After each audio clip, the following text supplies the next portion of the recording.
Thank you for giving me the opportunity to talk, and it's 6 a.m. in the morning, and thank you for all showing up here on time too. Very impressed, I have to say. So I just wanted to share with you guys about our CAR T cell therapy experience at Memorial Sloan Kettering Cancer Center, particularly in CLL today. So I'd like to begin by the design of the chimeric antigen receptor, which you guys may be well aware already. But it's created by taking the single chain variable fragment from a hybridoma that's targeting specific tumor antigen of our choice. And then we connect them to a transmembrane and the cytoplasmic signaling domain of the T cell receptor. Hence the name of the chimeric antigen receptor. So it binds like an antibody on a surface molecule, but it acts like T cells. So once you create a CAR and have identified a specific tumor-associated antigen of your choice, then we subclone that CAR gene into a vector that will now carry the gene for you. In our case in Memorial, we use a retrovirus, gamma retroviral vector, and then Noel will talk about it, UPenn, using different approach there too. So once you insert it into retrovirus vector, then you transduce and expand the patient T cells ex vivo. So in that process, you leukaphrase T cells, and then you activate those T cells using CD3, CD28 beads. And as T cells are dividing, some of these T cells will take up then the retrovirus vector and then integrate into their cellular DNA. So once the T cells, they have done that, will now express the artificial T cell receptor, this chimeric antigen receptor, on surface of their T cells, which they did not have before, and now can target the tumor cells better. That's the whole idea behind it. So what are the advantages of using chimeric antigen receptors? Because it binds like an antibody, not using their regular T cell receptors, it's HLA-independent antigen recognition. It's active in both CD4 and CD8 T cells. So target antigens can include proteins, carbohydrates, and glycolipids. Rapid generation of tumor-specific T cells are possible. So in our process, it takes about 10 to 14 days to produce the T cells, depending on the dose you want to reach, but usually by 10 to 14 days and no more than 14 days. Minimal risk of autoimmunity or graft-versus-host disease. Since this is all autologous T cells, there's no risk of that, or at least graft-versus-host disease. And it's a living drug and single infusion, and ideally that's attractive part of this therapy, rather than an antibody therapy that you may need a continuous infusion or several infusions. This will basically stay with you in your body and expand in vivo as well, which also poses a challenge because the dose that you're putting in is not really the dose that you're going to end up with. Depending on the host factors and antigen burden, the T cells can expand to the dose level, and it really depends on the patient's patient. And in its universal application to all patients and also tumor types as well. As long as you can identify the specific tumor type, you can actually create a CAR against that. In our case for CLL, we have chosen to target CD19 for expression in pro B cells, pre B cells, immature and mature B cells, but not on hematopoietic stem cells. So it's expressed, as you guys all know, malignant B cells as well as the normal B cells. So evolution in CAR design, just to briefly mention that, it started with a first generation CAR that also entered into clinical trial with that approach as well, with not a lot of success, partly because it did not have a co-stimulatory domain that's required to activate these T cells. So that just had a single variable domain with CD3 and CD3 zeta chain, so signaling domain. So then there was, and then subsequent to that, a second generation CAR, which we are using in clinical trials now, that now contains a co-stimulatory domain, so these T cells can be self-activated upon binding an antigen. So in our case, we're using CD28.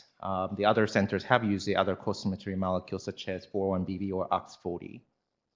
And then there are third generation CARs entering clinical trials, and that combines the two different co-stimulatory domain as well.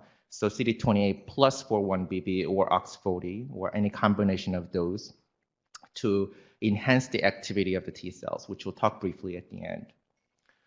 So initial clinical trial experience using CD19 targeted T cells in low-grade B-cell malignancies came from NCI, or at least the first publication of that from the NCI, from the Steven Rosenberg's group.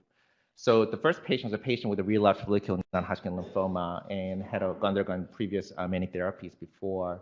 And they were using conditioning therapy with a high-dose Cytoxan and fludarabine. And these patients are also getting IL-2 subsequent to T-cell infusion as well. And then they reported response with a partial response with a persistent B-cell plasia, which then indicate which is a surrogate marker that T cells are actually targeting your target of CD19. Subsequent to that, they reported an updated report in Blood in 2011, same group, an additional 7 patients, plus retreatment of the first patient with a low-grade B-cell malignancies. The prior therapy in that group was not reported in the paper. For conditioning therapy, they're using the same high-dose Cytoxan fludarabine, and these patients are also getting IL-2 infusion as tolerated, although they realized the toxicity was severe, so they are now moving with the conditioning and T cells alone without these concomitant IL-2. The response there was 1 out of 8 patients had a CR, 4 out of 8 patients had a PR with a persistent B-cell aplasia, and 4 out of 8 patients, 50% of the patients, again indicating the on-target activity of these T cells.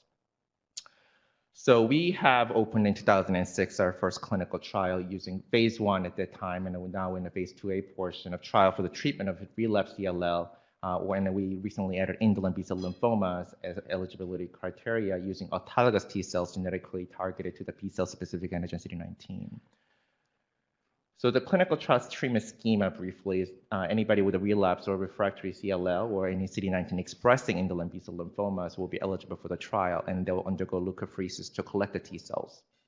And these patients, depending on the tumor burden, are allowed to receive salvage chemotherapy to achieve further cytoreduction.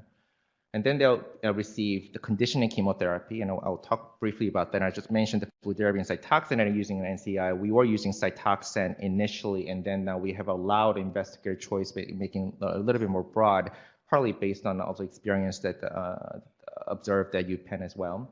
And the T cells were infused in the 2 split dose, 1/3 of the dose on the first day, and the second 2/3 of the dose on the second day.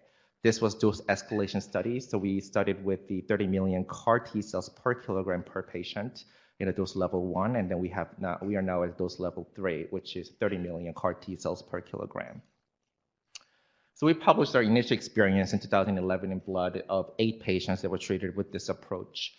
And I should mention the first 3 patients did not receive conditioning chemotherapy with the Cytoxan.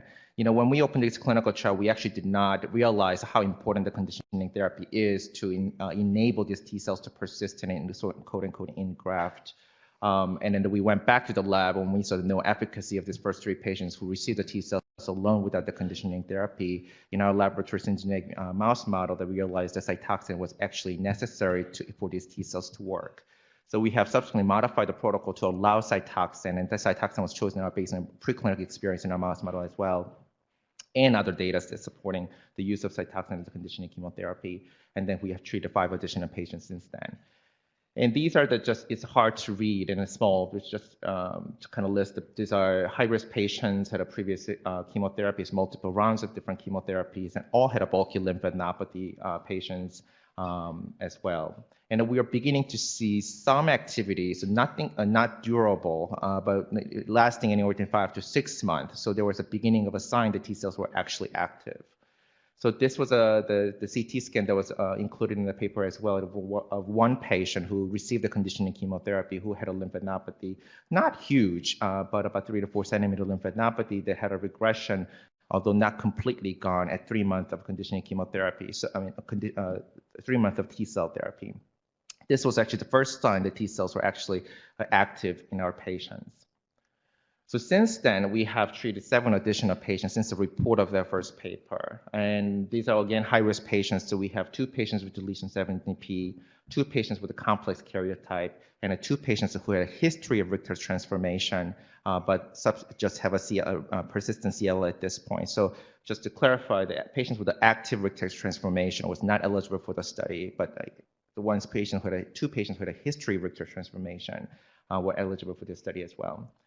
So we have sort of 4 CRs in those patients, MRD negative by flow cytometry, and then 2 PR, and then 1 no response in refractory patients. And interesting to note, no severe cytokine release syndrome was observed, as opposed to our experience with an acute lymphoblastic leukemia, where a significant amount of cytokine release syndrome can be observed, depending on your actually pre-T cell disease burden. But these patients actually had to develop a grade 1 or 2 fever, and there was indication that these patients will respond. So there's a surrogate marker for activity of the T cells and the mild cytokine release syndrome these patients had.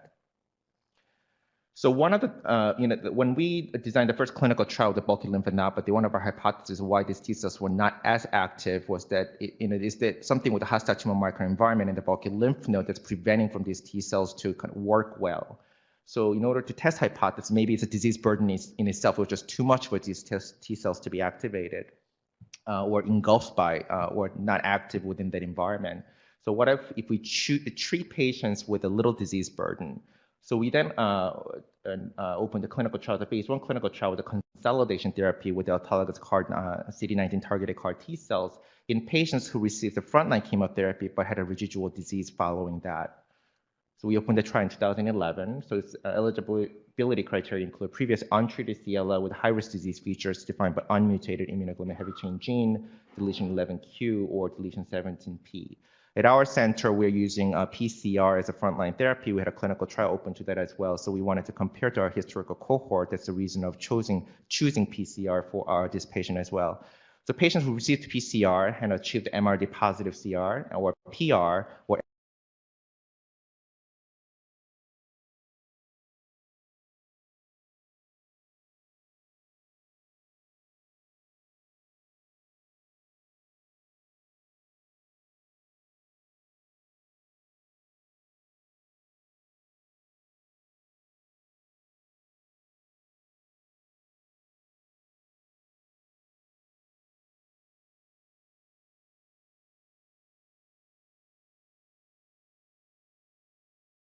eligible for the trial, and the patients with no detectable disease or stable disease, refractory patients or progressive disease were not eligible.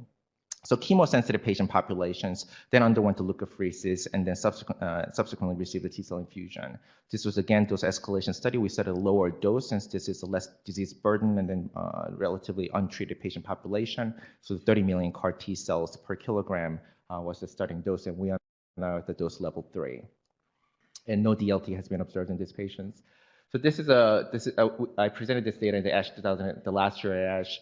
Basically, 7 patients were treated so far. So disease risk is listed there as a mostly unmutated immunoglobulin heavy chain gene. The response after PCR was all PR patients, and 2 of these patients had a bulky lymph node defined by lymph nodes greater than 5 centimeters. And a T cell dose is listed there for the dose level 1 and 2, and then we're just beginning the dose level 3. The response after the T-cell infusion was that 1 patient with PR had converted into MRD positive CR is ongoing at 17 months without any evidence of relapse. The other patients had a PR to PR, just maintained the PR they had previously at 14 months. The third patient, the PR, had a lymph node greater than 3 centimeters, but not bulky disease, achieved a marrow CR, but he ended up having a progressive disease with a new detection of the lymph node only. So while he still remains in CR in the marrow and the blood count is perfectly well and there's no detectable perfect circulating CLL cells, but there's a new lymph node that was detected by the CT scan. So it was defined as progressive disease at 13 months. And the other patient with a bulky lymph node have a progressive disease and did not respond. And then another patient, patient 6, had a PR to CR conversion and relatively early follow-up with the 4 months. And then the third patient got now is about 3-4 months, the PR to stable disease. So it doesn't appear to have additional benefit there. So conclusion of this part of the talk, infusion of CD19 targeted CAR T cells appears to be well tolerated, as I mentioned before, so no dose limiting toxicity or no severe cytokine release syndrome observed in these patients, and also in relapse setting and a consolidation setting in the frontline therapy. Lymph node disease in most cases to date persists despite the CAR T cell therapy, while bone marrow-based disease or peripheral blood-based disease appears to be more responsive to CAR T cell therapy. And this is the area that I'm actively working on to enhance the activity of the T cells in patient with a bulky lymph node in combination of different agents. So we are kind of exploring that options both in preclinical models and in clinical trials as well. And the clinical benefit of the consolidation with 1928Z CAR T cells, which is our CD19 and with a CD28 co-stimulating molecule CAR T cells, will require additional treated patients and longer follow-up to see whether this will be a promising therapy, although we're very encouraged by the result. And there are many unanswered questions about the therapy in the CAR T cell therapy in CLL. And one is, can we extrapolate this technology to other solid tumors? Can this technology be applied to other tumors as well? And the answer is yes. And then we are moving to different solid tumors at our center as well. And the challenge is identifying a specific tumor-associated antigen that's specific enough to tumor cells that is not expressed in normal tissues. What is the role of bulky disease and conditioning therapy in CAR T-cell anti-tumor activity? So I briefly alluded to the bulky disease issues and what we are exploring that. And the conditioning therapy, we probably underappreciate the importance of that. And so we are also exploring that different conditioning therapy may possibly lead to an enhancement of CAR T-cell therapy and perhaps a persistence of the T-cells as well. And the role of the host tumor microenvironment in CAR T-cell infusion is also mentioned before, and how to build a better T-cells. So one advantage of the CAR T-cell therapy is genetically modified, and you can add a co-stimulatory molecule or other cytokines of your choice to overcome the host tumor microenvironment or to enhance the activity of the T-cells. So we are the third molecule that we're inserting in addition to CD28 there, in which we are exploring IL-12, which is one of the agents there too, to hopefully, and more pro-inflammatory cytokines that deliver specifically to the target, and then so that spares the systemic toxicity of IL-12. So that is some of the approaches that we're taking to build the better T cells and hopefully even overcome the bulky disease patient population in CLL.